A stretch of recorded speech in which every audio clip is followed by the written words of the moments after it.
Bien, seguimos en este contacto diario en el día de hoy. Reiterar que hoy es jueves, estamos a 10 de diciembre del año 2020. Es el momento, como decíamos al principio del programa y prometiéramos ayer, que vamos a tener la presencia de nuestro amigo, el doctor Amado José Rosa, ex procurador de la Corte de Apelación de aquí de San Francisco de Macorís, con quien nosotros vamos a seguir tocando el tema de lo que fue el conocimiento de la medida de coerción, que en el día de antes de ayer pues ya terminó el conocimiento de esta medida, en parte porque ahora si hay apelación pues el asunto continúa. Pero hay algunos detalles que el dominicano común, ¿verdad?, qué sé yo, como nosotros, pues desconoce. Y yo quería pues invitar a Amado para que tratáramos esos detalles, el cual pues podamos nosotros pues edificarnos y salir todavía más nutridos de este conocimiento de medida de coerción, que en muy pocas ocasiones hemos tenido la oportunidad de vivirla y disfrutarla, así como se dio en los últimos 8 o 10 días,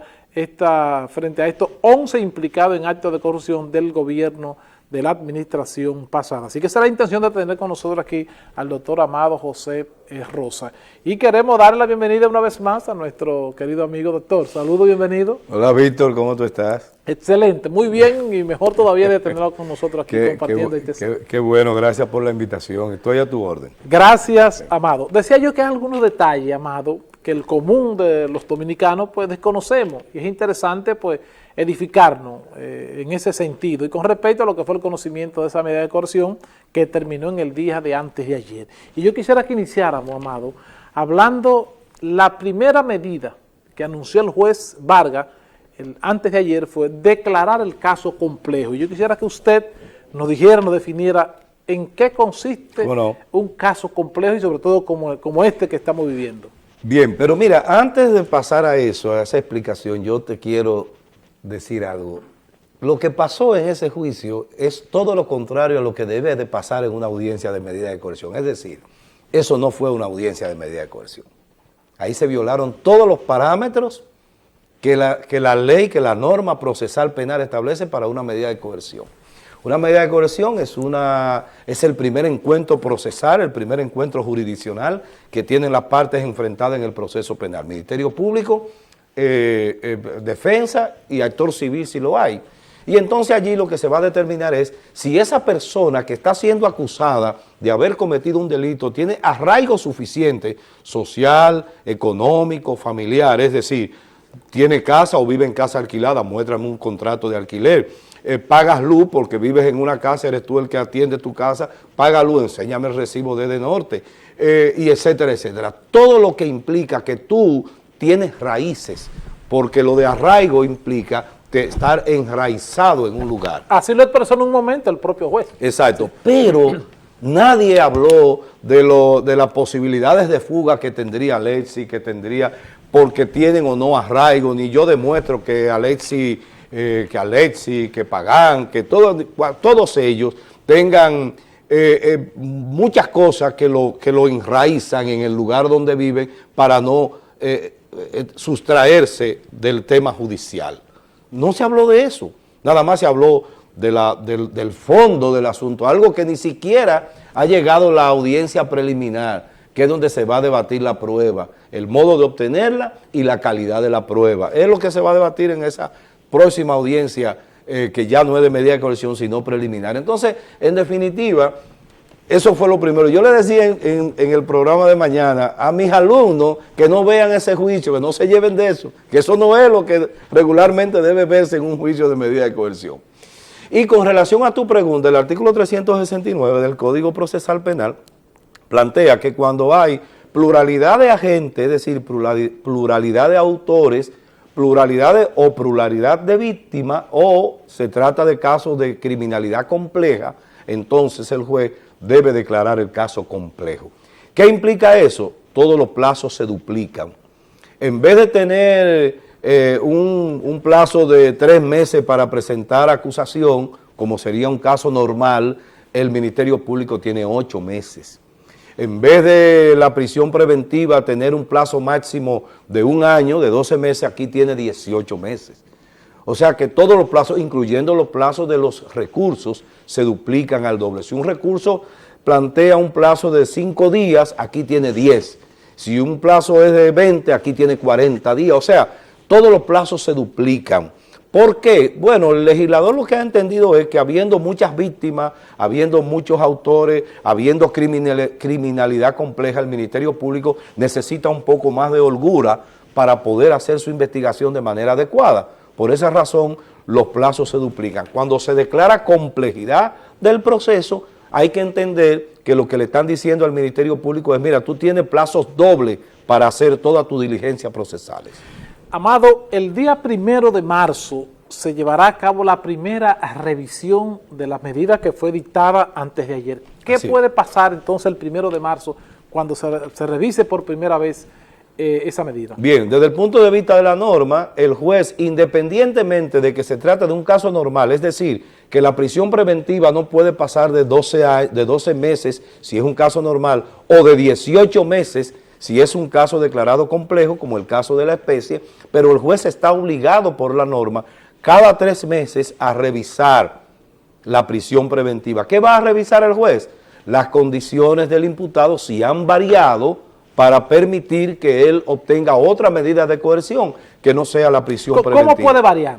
Bueno, imagínate tú que tú en el camino no puedas probar que tú tienes una casa alquilada o que tú eres propietario de tu casa porque la documentación está en manos del banco, pero como te apresaron rápido, tú no pudiste conseguir que el gerente de ese banco te diera una copia o le diera una copia a su abogado para irlo a presentar al tribunal. Ahí puede variar en beneficio del imputado. Claro, claro. Entonces, ¿qué hace? Bueno, tú tienes plazo, tú tienes un tiempo en esos 3 meses para buscar toda la documentación y donde el abogado conseguir un garante que le diga al juez, mire, yo estoy dispuesto a garantizar a Víctor, porque Víctor Puntiel es una personalidad, es un amigo, es un hombre en que yo creo. Yo estoy dispuesto a que, si usted me lo permite, él no se va a sustraer al proceso y yo le garantizo eso.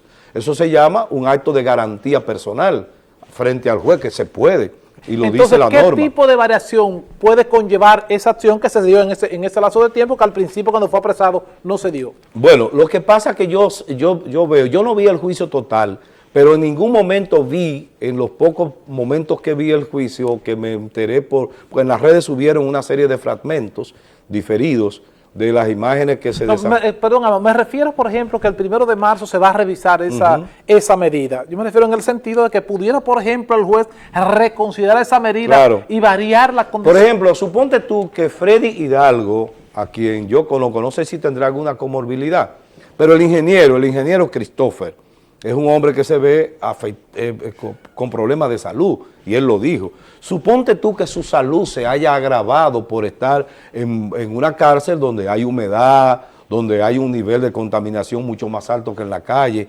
El proceso penal no quiere decir que por muy delincuente que usted sea, lo van a meter en una casa para que usted se muera, para que se muera de una enfermedad. No, esa no es la idea. El sistema democrático no prevé eso. Entonces, suponte tú que su salud se haya deteriorado de tal forma que no haya forma de que él continúe ahí, entonces pudiera cambiársele la modalidad por prisión domiciliaria.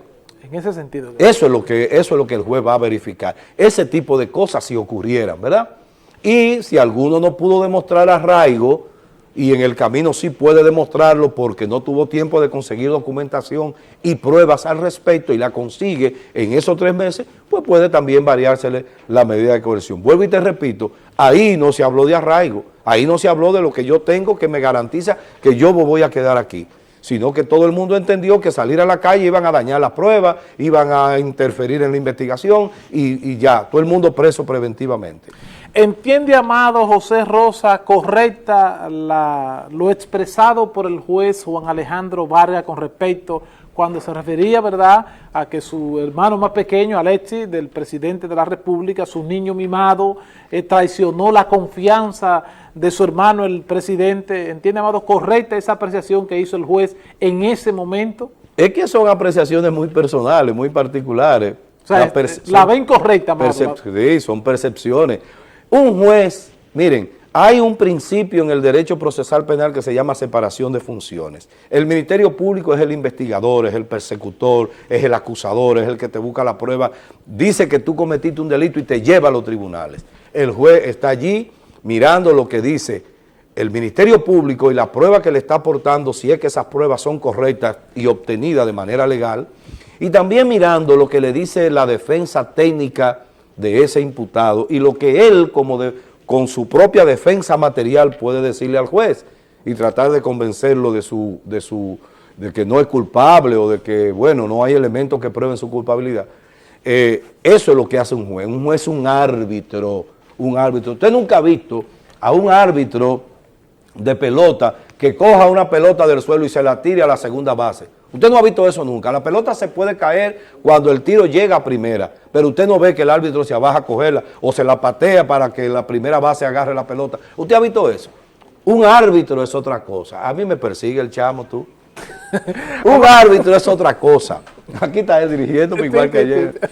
Señores, un árbitro es otra cosa. Entonces, esas apreciaciones son producto de la espontaneidad del juez Alejandro Vargas, pero que tiene que conservar porque hay un asunto ¿Pudo, Amado, esa apreciación del juez causar cierta tranquilidad al presidente de la República? Claro. Mucha gente entiende que lo sacaron del proceso, con eso que dijo el juez. Ok. Amado, finalmente, pues ya Chamo le está haciendo señas, ¿verdad que sí? Lo está coordinando también. Señor, esto es increíble. Amado, ¿entiende usted que esa conducta, eso que está pasando actualmente y sobre todo con el conocimiento de la medida de coerción y también lo que ha venido haciendo el presidente durante el poco tiempo que tiene bajo su gestión, produce esto que tenemos realmente una justicia que intente encaminarse por el camino correcto, o obedece esta situación que pasó en el día de antes de ayer a una amenaza de ciertos sectores que dijeron que si en enero no habían preso, no se sabía el color que iba para la Plaza de la Bandera, o realmente estamos encarrilándonos en ese sentido, en que tengamos una justicia realmente como espera la mayoría del pueblo dominicano? Mira, en primer lugar, hay que entender que los procesos de corrupción se veía venir. Hay demasiada queja y hay mucha gente que no puede justificar sus fortunas. No hay manera. Si tú mañana te declaras con 75 u 80 millones de pesos, yo voy a comenzar a dudar de mi amigo Víctor Puntiel, porque carajo, como demonios, haciendo un programa de televisión, sabiendo uno lo que son los costos que tiene producir un programa de televisión, lo que es la publicidad en pueblos como San Francisco de Macorís, todos esos elementos, yo digo, carajo, ¿y cómo acumula esa fortuna? Es lo mismo que pasa con Camacho, Radamés Camacho, que ha sido profesor de escuela toda su vida, y los profesores de escuela, hasta Leonel Fernández, no ganaron un sueldo digno, hasta Leonel Fernández. ¿Por qué? Porque Leonel fue que le cambió el sueldo, y con todo y eso no era el sueldazo. Entonces, hay gente que no puede justificar, por lo tanto... Tenemos que respetarnos, ¿verdad? Pero viejo, es lo mismo que yo te diga, no, Víctor, yo tengo 150 millones de pesos en mi fortuna son 150 millones. Amado, ¿de dónde tú conseguiste esos cuartos? Porque tú lo que has sido el Ministerio Público toda la vida. Una labor mal paga y pocas veces, pocos años, de mis 30 y pico de años en el ejercicio del derecho, yo me he pasado como 24 en el Ministerio Público. O sea que me he pasado como 12 o 13 o 15 años en el ejercicio. He estado más en el Ministerio Público que en el ejercicio.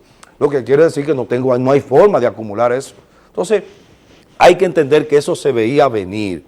Eso se veía venir. No creo que eso que dijo Altagracia Salazar haya sido una presión adicional para qué. Porque no creo. Doña Miriam no es una mujer de aceptar presiones. Fíjate la forma como le respondió, con la gallardía que le respondió al Procurador General de la República en su momento, cuando le dijo, si esto fuera un camino de doble vía, yo estuviera preguntándome por la fortuna suya. Y eso en medio de ese ambiente fue muy atrevido, pero esa es Miriam. Y lo mismo pasa con Jenny, ustedes vieron a Jenny. Jenny, que no me pareció que lució ser una abogada en eso, sino más bien una populista, que lo que quiso fue ganarse al público, ¿tú ves? Aunque a diferencia de ella, Wilson Camacho es un abogadazo. Y Eduardo Núñez ni se diga, para mí, me siento sumamente complacido y orgulloso de tenerlo de amigo a los dos y de alumno en algún momento. Porque la verdad que Eduardo dio cátedra de derecho. Eso es derecho. En ningún momento se refirió a nada personal. Ni dijo, mientras usted estuvo robando, ¿por qué no? No, eso no se dice en un tribunal. Porque es que, señores, La labor del Ministerio Público, aunque uno persigue el crimen, aunque uno persigue el delito y uno entiende que es una labor loable, pero no menos cierto es que el respeto y la consideración y la dignidad humana debe respetarse por encima de todo. Yo no tengo por qué decirle a una gente, hijo de tu mal, ya ustedes saben el resto, para decirle, a este hijo de, hay que meterle 30 años. No, dígale, a este caballero, como es culpable de un delito, hay que ponerle 30 años, magistrado, pero no tiene que insultar. Sí. Amado, gracias de verdad una vez más por compartir con nosotros en este espacio. Gracias a ti por invitarme. Tocando esos temas que ahora estamos edificando. Yo soltar un poco esos locos desde mañana. Gracias, Amado, por estar con nosotros.